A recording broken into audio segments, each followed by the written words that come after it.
Olá, sejam todos muito bem-vindos a mais um Papo com os Autores, um programa da Editora do Brasil. Meu nome é Fernando Bispo e essa edição será exclusivamente online por conta da pandemia do Covid-19. Nosso papo de hoje é com a autora e professora Giza Pikoski. Tudo bem, Giza? Tudo bem, Fernando? E você? Tudo ótimo, seja muito bem-vinda a esse Papo com os Autores. A professora e autora Giza é formada em artes, com especialização em teatro e dança, cultura e educação. Tem aproximadamente 40 anos de experiência e hoje em dia se dedica a lecionar pela internet, pelo ensino à distância. Giza, a nossa primeira pergunta é: qual a diferença no modo de fazer do professor e de atuação do aluno em sala de aula no trabalho com projetos? Fernando, essa pergunta é ótima, porque normalmente a pergunta sempre é o que é projeto ou o que é projeto integrador. Sim. E a pergunta que você me fez dá a oportunidade de a gente falar de um outro lado que eu acho que é mais do que necessário hoje em dia, tendo em vista que projetos vão entrar no ensino médio, assim como vão entrar no Fundamental 2, fazem parte do infantil e do Fundamental 1. Normalmente, o projeto é visto como uma metodologia, mas eu acho que ele é muito mais do que uma metodologia. Porque metodologia dá a impressão que tem um passo a passo. E o projeto, ele exige muito mais uma atitude pedagógica do professor. O que quer dizer essa atitude pedagógica? Um pouco para situar. A gente tem uma escola que ela é muito enciclopédica. O que quer dizer enciclopédica? Tudo é formado por conteúdos, caixinhas, várias caixinhas com seus conteúdos. É enciclopédico, porque no final o que é cobrado é quase que verbetes, o que isso quer dizer, como é que isso faz. Esses verbetes, por sua vez, são muitas vezes tudo que a gente tem de conhecimento europeu, branco, caucasiano. Então, é um tipo de conhecimento que é muito específico e restrito a essa visão europeia de mundo. E o projeto, ele vem para dar uma quebra nisso. O Fernando Hernandes tem uma fala que eu acho muito bonita, que ele conceitua o projeto como uma conversa cultural. Ter essa conversa cultural é que é importante no espaço escola, que vai abranger diferentes culturas. Então, o que isso significa? A atitude desse professor pedagógico é muito mais de um mediador. Não é daquele que tem o conhecimento e vai fazer a transmissão desse conhecimento, e o aluno passivamente vai ouvir esse conhecimento, memorizar esse conhecimento, e ao memorizar consegue dar uma resposta correta a determinadas perguntas, a questionários. O projeto, ele é uma ação investigativa. Por ser uma ação investigativa, a gente não sabe onde é que ele vai dar. Que construção de conhecimento vai sair dali. E nesse sentido, a atuação do aluno, ela é muito propositora. É um aluno que é protagonista. Ele não é um aluno passivo. Ele tem que ser protagonista no projeto. Participa muito mais de tudo, né? Muito mais ativamente. Participa muito mais ativamente e esse professor vai mediando essa conversa cultural, ou seja, vai mediando inclusive as questões que esses alunos trazem. Então, a escuta do aluno é muito importante e baixar a bola de professor que tem o saber é muito importante. É uma relação muito de igualdade. Tem um livro do Rancière que chama O Mestre Ignorante, o nome por si só já é sugestivo. Manter-se em igualdade com o aluno não significa que você sabe mais ou menos, ou que ele sabe mais ou menos que você, mas significa que é possível esse encontro de conhecer, esse encontro de saberes e avançar nesses saberes. E isso é que interessa hoje. Hoje interessa muito mais a gente saber conversar culturalmente sobre saberes diferentes e modos diferentes de olhar para a mesma coisa, do que ter respostas únicas por disciplinas. A escola é muito disciplinar em ambos os sentidos, contendo disciplinas e disciplinada no sentido que o aluno tem que ser passivo. Eu digo isso numa maioria de escolas, há escolas que têm atuações diferentes, que trabalham com projetos e trabalham muito bem nisso. Mas, em sua grande parte, a gente ainda tem uma escola que vê esse aluno como tendo que ser passivo, disciplinado, e não tendo que ter uma vida intelectual. A escola é para ter vida intelectual. A escola é para ler, é para conversar, é para discutir ideias, é para propor outros saberes, é para construir coisas que uma turma acha significativo construir.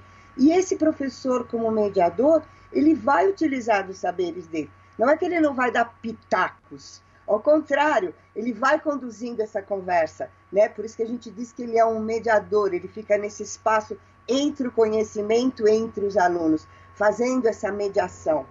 Então, acho que é muito mais a gente entender e o professor se colocar numa atitude pedagógica diferente, se ver num outro lugar. E eu trabalho muito com projetos e posso garantir que é saboroso e muito fecundo o trabalho com conhecimento, com o trabalho de projetos. Professora, enriquece-se bastante dessa maneira o processo de ensino-aprendizagem, né? Além de enriquecer, existe uma coisa de valorização. Tem uma autora, Virginia Castupri, que ela tem uma fala também que eu acho que é interessante. Ela diz que hoje em dia a gente tem muito mais que desaprender do que aprender. O que ela quer dizer com isso? As coisas hoje são tão rápidas, né? Todo mundo muda muito rápido. A gente também consegue a informação tão rápida que muitas vezes a gente tem que desaprender algo que a gente sabia. E ter uma nova aprendizagem. A gente está sempre em constante nova aprendizagem. Por isso que o projeto é interessante. Ele dá vida ao conhecimento, é nesse sentido. E além de dar vida ao conhecimento, ele traz a vida para dentro da escola, que é outra coisa importante, né? E não ela ficar num estado extremamente enciclopédico.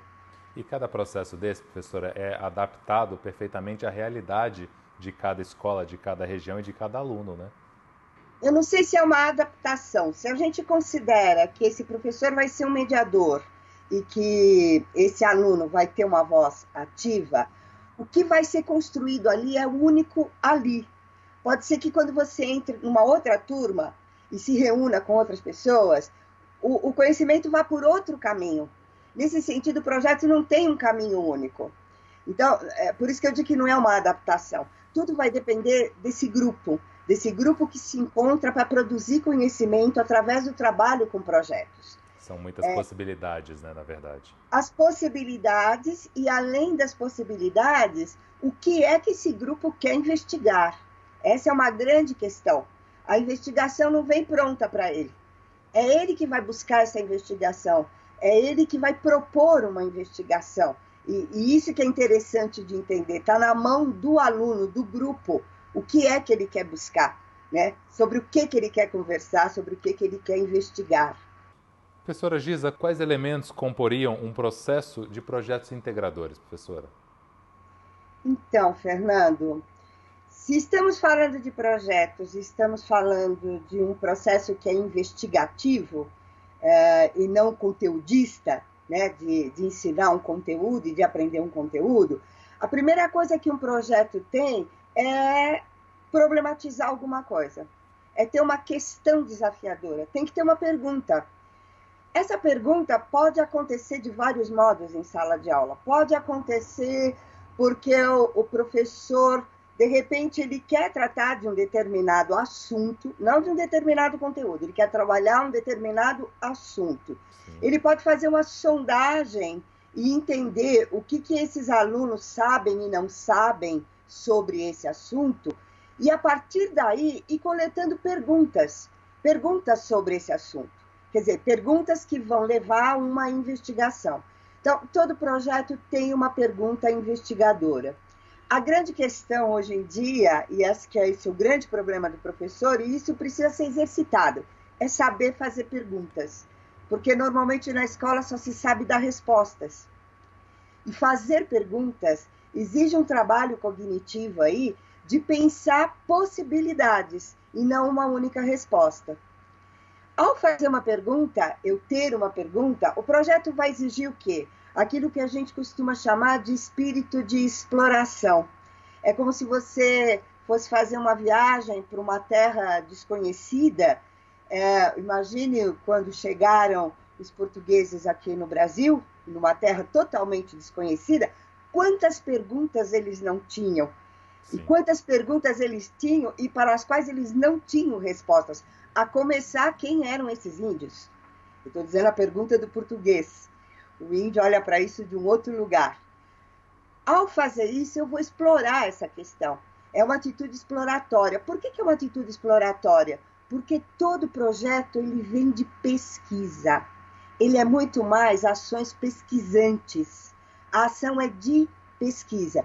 Seja pesquisa em loco, num determinado lugar, seja uma pesquisa porque eu vou consultar jornais, porque eu vou consultar revistas, porque eu vou consultar internet, porque eu vou consultar a biblioteca, porque eu vou consultar livros, vou pesquisar.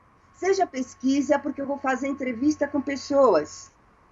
Eu quero saber dessas pessoas o que elas pensam. Há diferentes modos de acontecer pesquisa dentro da escola. E o projeto vai se desenvolvendo a partir da coleta dessas pesquisas. Que coleta é essa? São coleta de dados. Né? É a ideia de que você vai coletando dados para você ir construindo alguma coisa, e construindo um saber sobre aquilo que você está explorando e do qual nasceu uma pergunta. Nesse sentido, a voz do aluno é para lá de necessária. Né? É ele que vai atuar, é ele que vai fazer a entrevista, é ele que vai pesquisar, é ele que traz a pesquisa e torna a fazer uma nova pergunta, é ele que pesquisa e apresenta a pesquisa para a sala de aula. Essa apresentação da pesquisa pode ser através de seminário, pode ser através de um trabalho artístico, uma cena de teatro, por exemplo, pode ser de diferentes modos. Não é apenas eu preencher uma folha ou escrever alguma coisa e entregar para o professor. Não, pesquisas têm que ser socializadas com os seus grupos. É isso que o projeto faz, a gente começar a socializar conhecimento. Tem uma grande participação dos alunos nesse caso, né? Participação muito ativa, né? E um prazer muito grande de ter descoberto alguma coisa e compartilhar essa descoberta. Sim. Que é um compartilhamento reflexivo, né? E além de ser reflexivo, ele é argumentativo. Eu só sei argumentar se eu apresento alguma coisa daquilo que eu pesquisei sobre o qual eu sei falar. E que as pessoas podem me interrogar e que eu posso dar resposta sobre isso para as pessoas.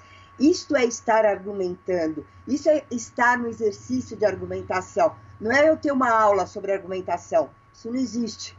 Não existe aula sobre argumentação. Nem os gregos, quando saíam andando pela polis, né, os filósofos e seus discípulos, a conversa era totalmente argumentativa. Né? Era uma conversa onde se coloca coisas, onde se responde coisas, onde se interrogam coisas. Nesse sentido, o trabalho de projeto ele é muito reflexivo.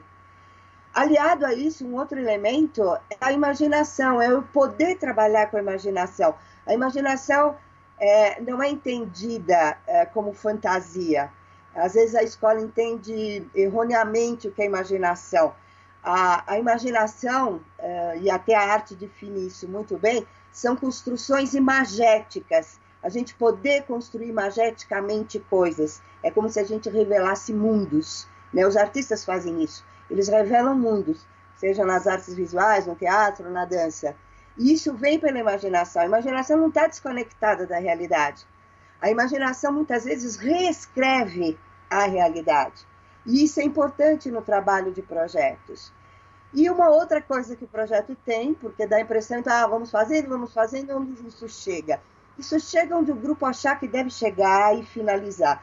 Isso é apresentado num produto final. O modo de apresentação desse produto final para a comunidade escolar é o próprio grupo e seu professor que vai resolver.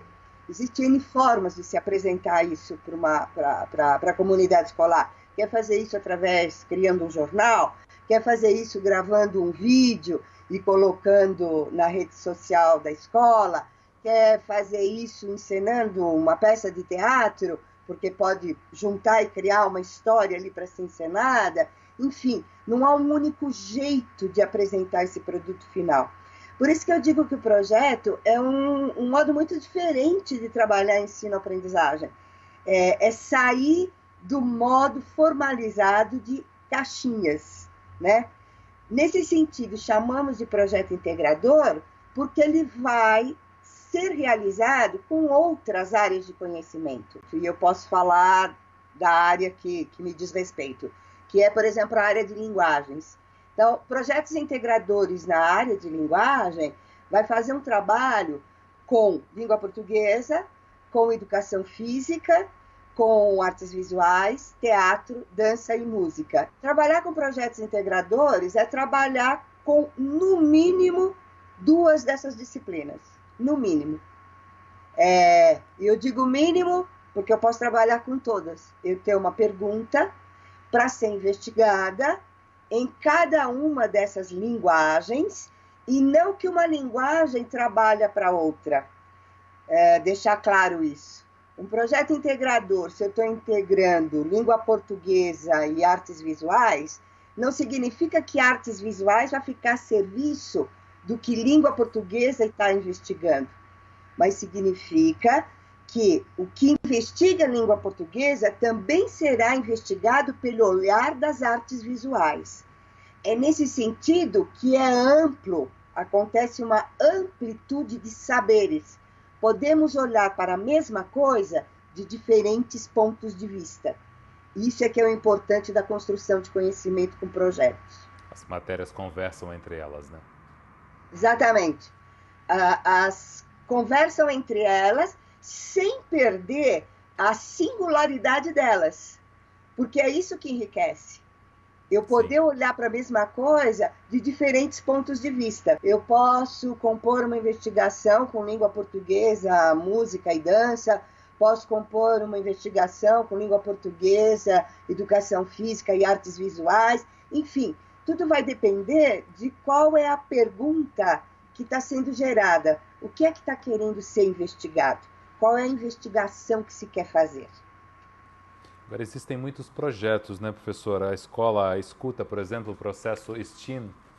Poderia falar um pouquinho sobre o STEAM? Então, o STEAM é uma questão nova, né? Que está entrando aí para o universo da escola e que estabelece uma relação entre arte e ciência. Curiosamente, em arte, a gente tem um termo que se chama hibridismo. As coisas hoje são híbridas, né? Elas se misturam, elas se contaminam para gerar outras coisas. No caso do STEAM, essa fusão entre arte e ciência significa que eu posso trabalhar algum conhecimento, trabalhar alguma área de conhecimento, dialogando com a arte e ciência. E por que é curioso colocar arte e ciência? Porque no decorrer dos tempos isso era antagônico. Sim. O pensamento de arte é um e o pensamento de ciência é outro. Tem uma questão que é muito interessante aí. A ciência tem um processo de criação que ela pergunta e vai em busca de uma resposta. A arte tem um processo de criação que ela pergunta apenas. Ela gera perguntas. Porque ela é uma relação com o espectador. É o espectador que vai ser interrogado ao entrar em contato com uma obra de arte, não importa em qual linguagem seja. Ambas têm processo de criação. Ambas têm um modo de pensar. A gente costuma dizer que a ciência tem um pensamento que converge, porque ela quer uma resposta, né? Qualquer pesquisa ela vai chegar numa resposta. E a arte tem um pensamento que é divergente, porque ela vai poder fazer diferentes perguntas. E quem vai responder é o espectador, e não ela que vai dar a resposta. Ao fazer essa fusão aí, arte e ciências, você faz uma relação muito interessante, que por mais que ela pareça ser contraditória, ela vai fazer uso do ser humano de pensar de diferentes formas, de poder utilizar tanto um pensamento que é convergente, como um pensamento que é divergente. E isso é muito rico. E não significa que um é melhor do que o outro. Isso é que é interessante. A gente aprender a parar, né, de lidar com as dicotomias, que é uma questão do século XXI. Pararmos com as questões dicotômicas. Né? O pensamento até metade do século XX, ele foi montado na dicotomia, em pensamentos duais. E o século XXI vem no processo de tirar esse pensamento nosso que é tão dual. Tem tempo ainda, acho que vai o século XXI inteiro para a gente romper com esse modo de pensar. Então, quando junta arte e ciências no STEAM, nós estamos lidando com isso, com outro modo de poder olhar para essas duas áreas de conhecimento que conversam entre si e que podem dialogar entre si. E dá para dizer que uma complementa a outra, de uma certa maneira, né? Pode complementar e pode ser contraditório também. Essa é a grande questão. Quando eu digo do pensamento dual, é isso. E tem uma questão, às vezes, na escola, que tudo tem que ser complementar. Não, pode existir conflito. E é importante que tenha conflito. Elas podem se chocarem um pouco. Professora, tem a questão do bairro, da região onde esse aluno estuda, mora, convive, enfim. Meu bairro, meu espaço, também faz parte? Pensar na região em que esse aluno vive, qual é a realidade dele? Então, você já pensou que legal você ter um projeto para alunos de ensino médio que vai ser uma investigação do local onde você vive? E talvez a questão não é investigar o que tem nesse lugar, mas talvez o que é que esses adolescentes gostariam que tivesse nesse lugar. Sim. Essa poderia ser uma pergunta detonadora, uma pergunta questionadora. Qual é a falta nesse lugar onde eles vivem? Qual é a falta que eles têm desse lugar?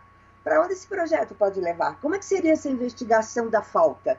Não só a falta que eles sentem, mas a falta que os moradores têm daquele lugar. E que ações poderiam ser feitas nesse lugar? É um projeto que ele pode desencadear uma série de relações mesmo com a comunidade. É um projeto estudar o bairro, estudar a falta desse bairro e que possibilidades eu tenho de desenvolver aquilo que falta. É um processo de cidadania. É um processo de eu poder participar de um bairro, participar de uma comunidade. O que normalmente a gente está muito afastado disso, né? A gente está muito afastado da comunidade. Eles estão muito ligados a essas novas mídias, essas novas ferramentas, esses instrumentos de pesquisa. Como adequar essas mídias? Você até falou um pouquinho no começo das mídias da internet, das formas de pesquisar, mas como adequar essa forma de pesquisar que eles estão super acostumados a esse processo de ensino-aprendizagem? Essa questão, né, das mídias contemporâneas, e hoje em dia a gente utiliza demais o WhatsApp, né? Parece que a gente resolve tudo, absolutamente tudo através do WhatsApp. Encomenda-se comida, fala-se com o vizinho, às vezes fala-se com aquele que está na mesma sala que a gente recebe as informações via WhatsApp, a gente manda textos pelo WhatsApp, o WhatsApp virou a nossa ferramenta, e tudo de um modo muito rápido. E esse muito rápido, e principalmente os adolescentes que recebem muitas imagens, a gente não pode esquecer que a internet também fez a gente viver num mundo de excesso de imagens. Uma, porque também somos produtores de imagem. As fotos Sim. que a gente tira e envia, por exemplo, a gente está produzindo imagens. A grande questão é isso. A gente sabe discernir o que realmente é uma verdadeira informação e o que é uma falsa informação, o que realmente é uma imagem verdadeira ou é uma imagem montada, o que realmente é um conceito correto no sentido científico ou um conceito enormemente errôneo porque ele deturpa a própria ciência. Então, acho que todas essas questões das mídias contemporâneas e esse modo nosso de comunicação, principalmente no momento é o WhatsApp, pode ser que daqui a um tempo a gente tenha um chip na cabeça e que vamos começar a falar pelo pensamento, ninguém sabe. Eles precisam ser olhados com mais cuidado dentro da escola, né? Para a gente poder ficar um pouco antenado diante daquilo que a gente recebe. Tem um filósofo, Deleuze, ele tem uma fala que eu acho muito bonita, que significa mais ou menos assim, que no mundo contemporâneo a gente tem que ficar à espreita no sentido como bicho que fica à espreita, porque tem sempre o perigo. né? Tem sempre o Verdade. perigo da informação falsa, tem sempre o perigo de uma imagem que está montada, tem sempre o perigo de um conceito errado, porque alguém quer que aquele conceito seja errado e seja disseminado erroneamente. A gente tem visto o caso das vacinas, por exemplo. Então, acho que é esse o papel da escola, quando a gente fala de projetos integradores com mídias, né? Trabalhar essas questões das mídias contemporâneas. É verdade. Professora, não dá para deixar de falar sobre igualdade, questão de gênero, racial, enfim. Como tratar desses temas dentro desses projetos, dentro da escola? Então, aquilo que eu disse numa das falas aí, né, do século XXI, romper enquanto esse pensamento dual que a gente sempre teve, né, um pensamento muito binário. Ao mesmo tempo, a gente teve uma formação que é totalmente europeia. O Brasil teve uma formação europeia. Claro, nós somos colonizados por portugueses, né? A América Latina os outros países foram colonizados por espanhóis. Então é claro que a gente tem uma cultura europeia que se impregnou em nós. Mas, ao mesmo tempo, a gente teve outros povos que construíram, por exemplo, o país, e que hoje a gente percebe nitidamente que precisa de uma revisão histórica. É o caso, por exemplo, quando a gente fala de racismo.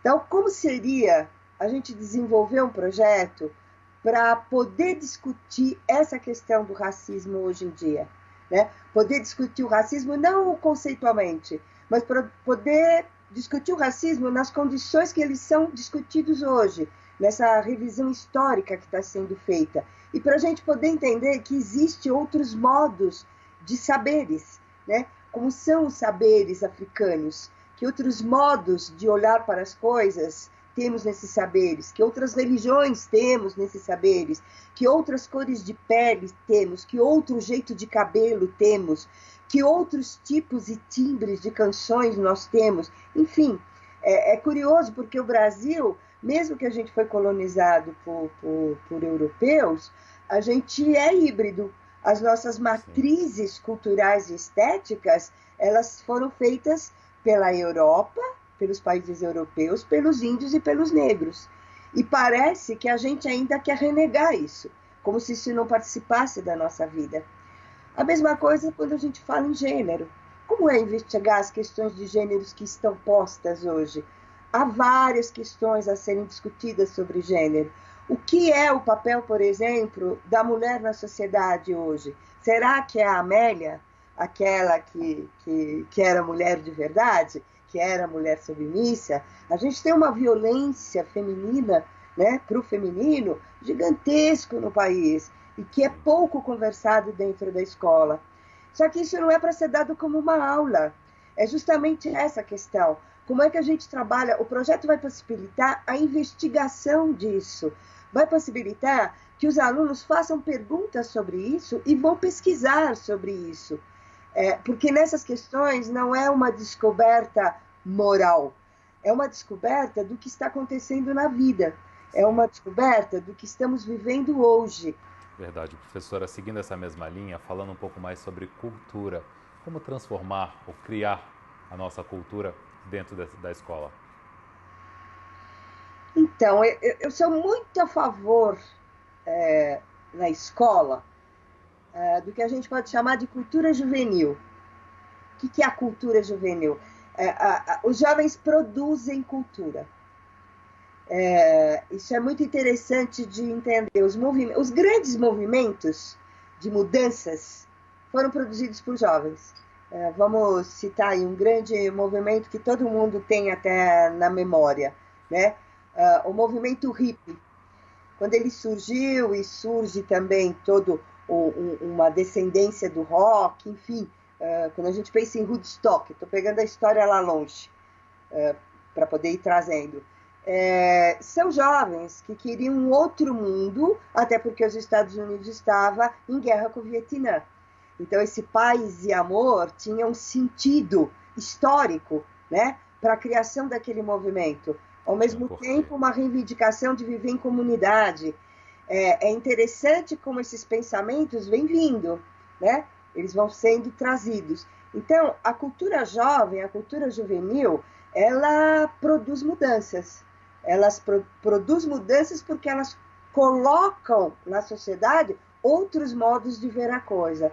Então, trabalhar com a cultura dentro da escola não é só a cultura tradicional que, por exemplo, as nossas matrizes estéticas culturais, quando a gente pensa em cultura popular, são as nossas raízes de cultura. Mas é também trabalhar com o que esses jovens produzem. O que é que eles produzem hoje em dia? Qual é a produção? Qual é o modo de pensar? O que está por trás das suas ideias? Numa sala de aula, não existe só uma cultura juvenil.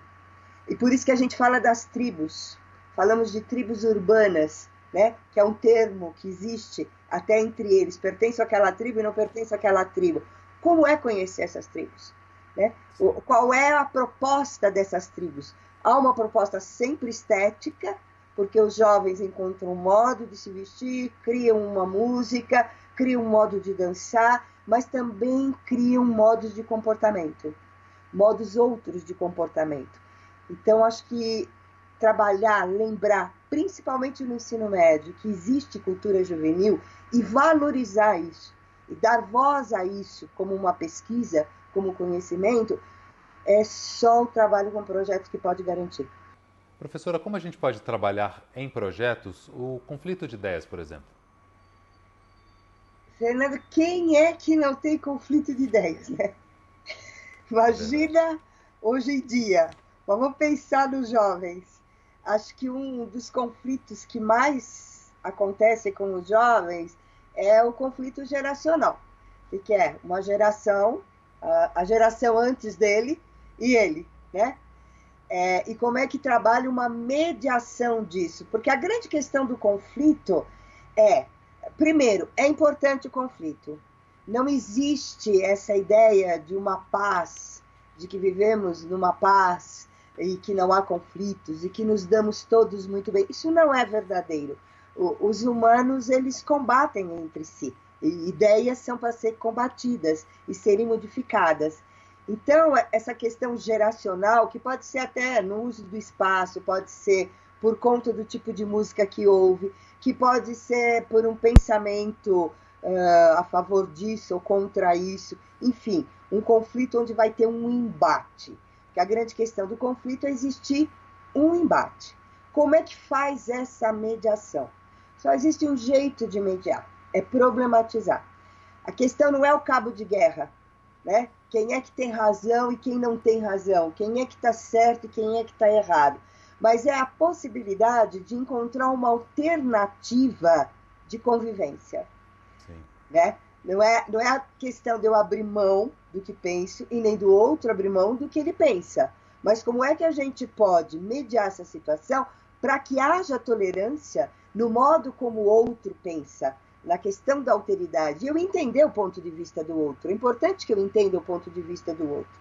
Então, aprender a mediar conflitos é um exercício, né? Não existe uma fórmula. Cada processo vai desenvolver uma fórmula para aquela situação. E acho que para o jovem isso hoje em dia é importantíssimo. A juventude sempre foi aquela que a gente não tolera. Embora a gente lembre, quando a gente era adolescente, o quanto não nos toleravam. Não tolerava o nosso modo de vestir, não tolerava o nosso modo de falar, não tolerava as músicas que ouvíamos, pegando só nessa questão mais do pessoal. Isso permanece, que é o grande conflito de ideias geracional. Os jovens passam por isso o tempo inteiro e passam por isso também pelos seus professores. Agora, como é mediar isso e entendermos a questão de uma tolerância, conseguir entender o ponto de vista do outro e eu poder conviver com o ponto de vista do outro. Essa é a questão da diversidade, né? Podermos conviver com pontos de vista diferentes e sabermos que existe pontos de vista diferentes e não ficarmos bradando que é o nosso ponto de vista que é o correto. Eu acho que um projeto que ele vai desenvolvendo uma pesquisa, ele vai desenvolvendo uma investigação sobre o que as pessoas pensam sobre determinada coisa, e a gente vai descobrindo que existe sim outros modos, e como que esses jovens chegam, o que eles concluem, qual é a reflexão que eles têm, é o projeto que pode trabalhar essa questão de mediação de conflitos. Professora Giza, muito obrigado pela tua presença aqui, viu? Fernando, eu que agradeço. Foi um prazer. E um prazer responder tuas perguntas. Espero que tenha sido bom. Para mim foi bom. O prazer foi todo nosso. Muito obrigado pela tua presença. Embora distantes pela internet, mas muito próximos aqui no bate-papo, né? Sim, com certeza. É muito bom, né? Poder conversar, mesmo que à distância. Obrigada.